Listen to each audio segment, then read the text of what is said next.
আমাদের টিচারদের গায়ে কেন হাত তুলছে ওই জবাব দিতে হবে। আমার বন্ধুদের গায়ে কেন হাত তুলছে ওই জবাব দিতে হবে। এক এক সময় এক এক নেতা কর্মী আসে, এই প্রধান ওই প্রধান আসে, আইসা ভাই রেস্কিউ করতে দিচ্ছে না ভালো করে। একজনের সাথে 50 জন লাইগা থাকে, আর এদিক দিয়ে রেস্কিউ করা যাচ্ছে না। আমাদের ছোট ভাইগুলো পুইরা মারা গেছে, যারা বাচ্চা ছিল ওরাও মারা গেছে ওদের জন্য। এখানে আসছে মনে করেন হসপিটালে গেছিল বিএমপির, আচ্ছা এখানে এয়ারফোর্সের প্রধান আসছে, সেনাবাহিনীর প্রধান আসছে, শিক্ষা উপদেষ্টা আসছে, তারপরে আমাদের স্বরাষ্ট্র উপদেষ্টা আসছে, যারা উপরের লেভেলের যতজন ছিল সবাই আসছে। আসলে দরকার ছিল এখানে আসা, তাদের আসলে ওরা রেস্কিউ করবে? ওরা একটা মার কোল ফিরাই দিতে পারবে? ওরা একটা মার কোল কি ফিরাই দিতে পারবে? ওরা ক্যাম্পাসে ঢুকে এই জন্য সবাইরে সরাই দেওয়া হয়েছে, রেস্কিউ বন্ধ, বেরই করতে পারতেছে না। ওরা গিয়ে সাক্ষাৎকার দেয় মিডিয়ার সামনে, লাশ নিয়ে রাজনীতি করে। আমি তখন ছিলাম না, বাট আমি ভিডিও দেখছি, উনি বলতেছে আপনারা খুব ভালো কাজ করতেছেন। ওনার মুখে হাসি কিভাবে আসে ভাই? 200-র বেশি পোলাপাইন মারা গেছে, উনি হাসতে হাসতে বলতেছে সেনাবাহিনীরা আপনারা অনেক ভালো কাজ করছেন, আপনাদের কাছে আমি কৃতজ্ঞ, এনতেন আরো কত কি হাসতে হাসতে বলতেছে। মনে হইতেছে এনে মেলা হয়েছে, এক একজন আইসা আইসা দেখা যাইতেছে উপরের মহলের মানুষ।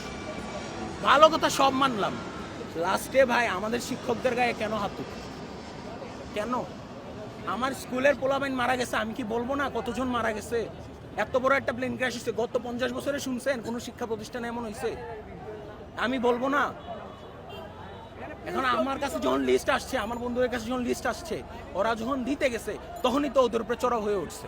তাই আমাদের কাছে ওই লিস্টটা এখন আর নাই। আমরা কলেজ অথরিটিকে বলছি যে আপনারা লিস্টটা দেন। এখন ভাই কলেজ অথরিটি যদি সেনাবাহিনীর সাথে মিল করে দেয়, 2 জন 1 জন 5 জন মারা গেছে, তাইলে তো ভাই হইলই।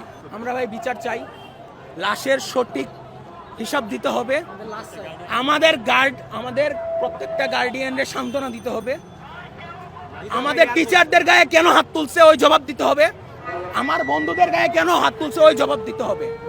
ওরা আমার প্রিন্সিপাল, ওরা আমাদের শিক্ষকদের কাছে মাফ চাইতে হবে, তার আগে এনে লড়তেছে। ওরা বিনা কারণে মারছে, ও জাস্ট কতজন মারা গেছে ওটা বলতে গেছিল। এটা কি এসব কি? কে মারছিল? আর্মি মারছে, আর্মি মারছে।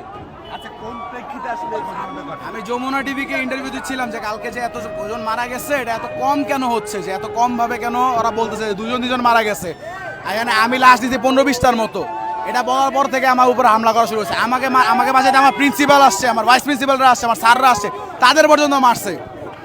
আমাদের বিল্ডিং এর ভিতরে ঢুকে মারছে। আমি সারাদিন কাজ করার পর কি এতটুকু যোগ্য ছিলাম না যে নিজের সম্মান নিয়ে বেরোবো? চোরের মতো কেন বেরোতেছে আমার ক্যাম্পাস থেকে? আমার স্যারদের কেন সম্মান হচ্ছে? তারপরে ওর সাথে অন্যায় অবিচার করা উপর একটা থেকে ভাই সেনাবাহিনী ফায়ার ফাইটারদের আগে থেকেও আমরা রেস্কিউ করতেছি। এতটুকু ডিজার্ভ করি না আমরা শান্তিতে বের হতে পারবো?